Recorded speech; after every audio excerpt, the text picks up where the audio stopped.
Crazy Cat came in says, Yellow Flash, will your comic Golden Patriot feature scenes of children being abused and violated like your favorite anime Redo of Healer does? Redo of Healer does. What is that about? Oh, it's a crazy anime. No, it's not going to have anybody being hurt. Oh, good.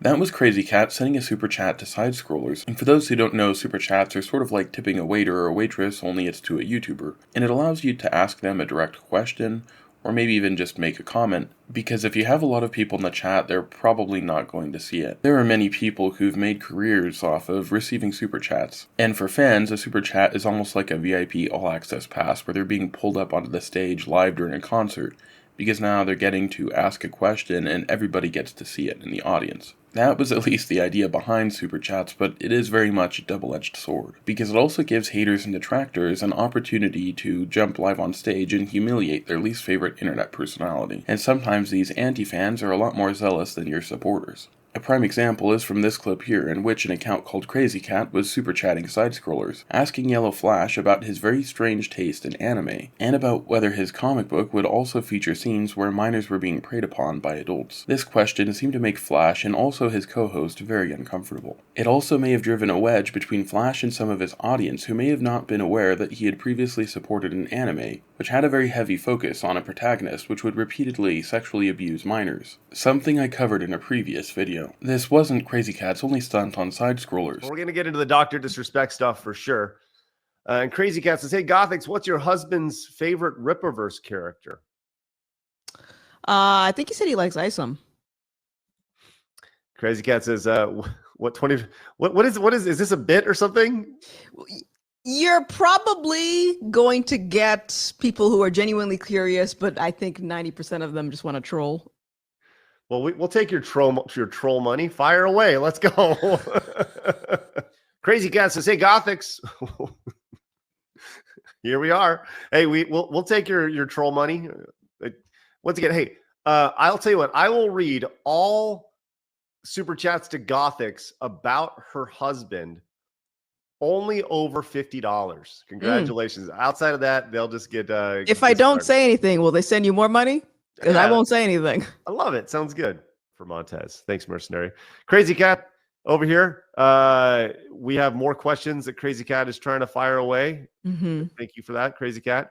A YouTuber named Gothics was appointed by Eric July to be the spokesperson of his comic book publishing company, despite the fact that she had no interest in comics. She stated that her husband did, though. Crazy Cat asked her which Rippaverse character her husband was most interested in. Not only was she unaware, but she claimed that 90% of the people who showed interest in Eric July were actually trolls. Stuttering Craig from Side Scrollers claimed he was unfazed by these innocuous questions. But after receiving another $5, it was clear that he wasn't very happy, saying he would only read these chats if they were $50 or more. And Eric July's spokesperson also said that she might not answer these questions, after being asked why she was interested in these products she was paid to promote. In the end, Stuttering Craig decided to ignore these super chats. Let's talk about some of the most infamous super chatters in internet history. Once Razorfist appeared on Simpcast with Chrissy Mayer, and somebody super chatted this. Okay, the dashing rogue. Hey Razorfist, remember when you were dating a 15-year-old at 30? Uh-oh, is this a troll? It's just drama bullshit. It's nonsense. We all have it. I used that clip in a recent video, and funnily enough, the person who super chatted it ended up responding to me. I asked the super chatter, the dashing rogue, whether he was previously a fan of Razor or not, that he followed him since Gamergate, but that Razor had blocked him for one of his opinions. He decided to thoroughly investigate Razor's past and learned about these allegations. He says that Razor is probably innocent, but that he has a very thin skin, and then he went on to ask why would he flee or avoid confronting these claims. Let's take a quick look at another infamous super chatter named Scroats McGoats. This story centers around Tim Pool, who generally isn't very emotional, but Scroats McGoats got him to explode.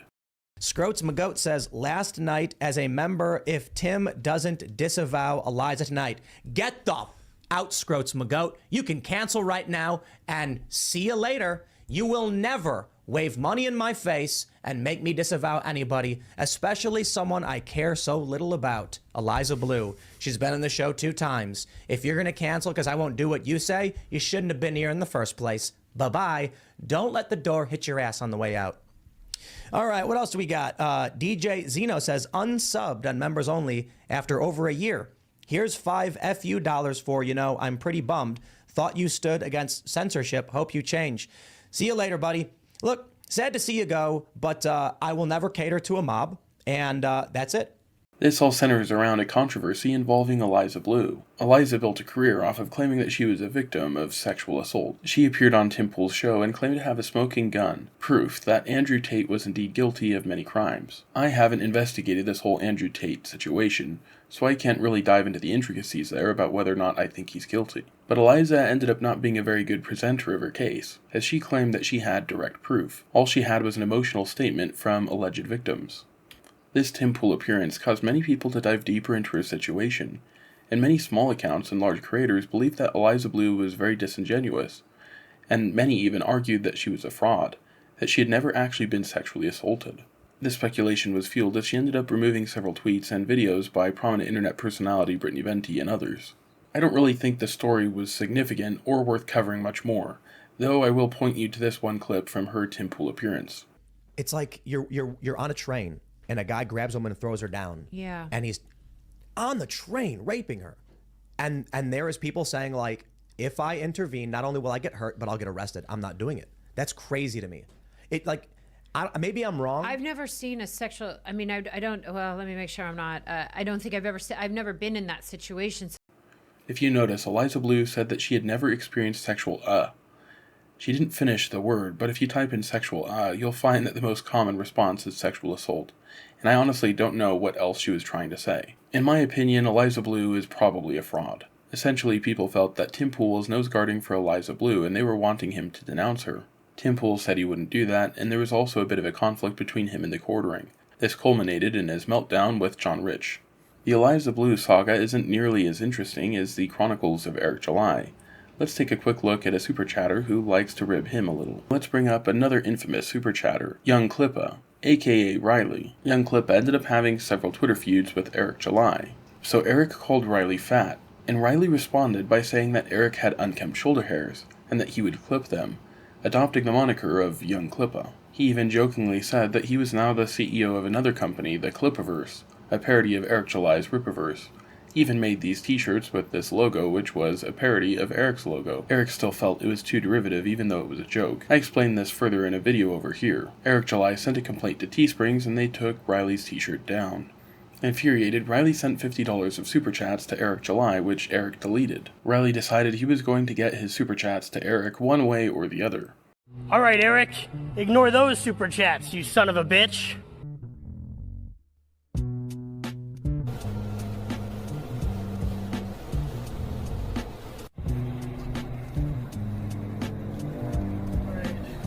Eric keeps ignoring my super chats, so I brought him $50. I also vandalized his building with these stickers. We'll see what he has to say about that.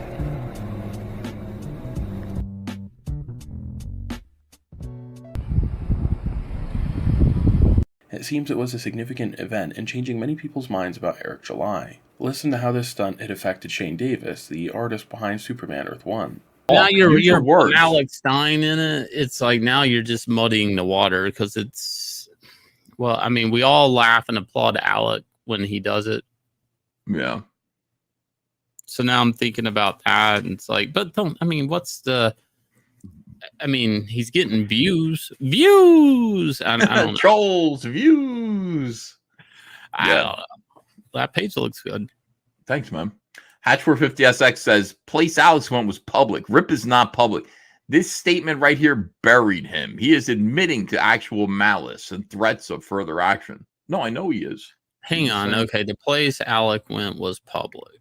But the place that guy went to was, I'm assuming, is behind a fence, but he drove a car in there. You can see he didn't crawl through a fence. You can see the reflection of his car in the window as he's driving off. Yeah. One can't quantify exactly how much damage this caused the Rippaverse, but to me it seems clear that it likely resulted in Eric hemorrhaging thousands of dollars. Who knew that $50 of super chats could cause that much damage? But once a much smaller super chat ended up toppling a man's entire business. Let's take a quick look at Jack Murphy, who appeared on Elijah Schaefer's and Sydney Watson's show We Are Here. Jack Murphy, a self-declared alpha male, claimed he was fighting against degeneracy and feminism. Jack was making $50,000 a month from this group chat, which you could join if you paid him $100. Little did most of these followers know that Jack had many skeletons in his closet. He previously wrote articles about how real men let others sleep with their wives, and how he was turned on by sharing his wife with others. When he was confronted about this on Sydney Watson and Elijah Schaefer's show, he ended up melting down. Ask Murphy about the article he wrote about literally cuckolding his wife. I wish I was joking. True alpha. Wow. Wow, you went there with that. I have absolutely no comment on that other than to say that whatever people's perception is about that, it's 180 degrees wrong. And it has nothing to do with people think what they're thinking it to be today. Mr. Dick and Bowles says, hey, Jack. See, that's what she does. She does this. Like, she reads it like that's normal. Like, it's not even, she's not even saying, I'm not going to skip the name. She just goes, Mr. Dickenball said. Could you please clear up the cuck article you wrote? I am not going to talk about Again? this. Okay. And basically, you know what? Fuck you for bringing this up right here and right now. Why are you doing this to me? I didn't know that. I didn't know what it was. Well, just use a little bit of fucking common sense. Sorry, apologies. Yeah. Fuck you. Elizabeth. Heartfelt. Now he's stepped away from his commentary on politics and dating and sells weight loss programs. $50,000 a month is now down the toilet, simply by one single super chat. These are the most infamous super chatters in internet history. If you'd like to learn more about Jack Murphy, feel free to check out this video which more thoroughly explains the topic. It's exclusive and can only be accessed by this direct link. Thanks for watching and have a great rest of your day. Don't forget to like and subscribe, or... You are a hoe ass